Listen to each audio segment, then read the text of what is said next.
আপনার কাছে দরখাস্ত করছে না রে আল্লাহ, যদি আপনার নবী না বানাইয়া আখির জীবন আপনাকে উম্মত বানাই দেয় তাহলে বড় ভালো হবে। হযরত ঈসা আলাইহিস সালাম আল্লাহর কাছে দোয়া করছেন।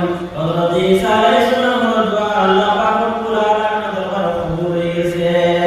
হযরত ঈসা আলাইহিস সালাম কাল কিয়ামতের আগে হযরত ঈসা আলাইহিস সালাম এই দুনিয়া জমিনের মধ্যে আগমন করবে ভাই।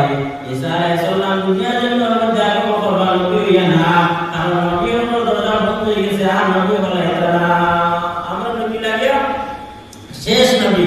আমরা নবী পয়দা কোনো নবী আইতা না, আমরা নবী পয়দা কোনো নবী আইতা না। তাহলে ঈসা আলাইহিস সালাম আইবা নবী হিসেবে নেবে জি না। বলে ঈসা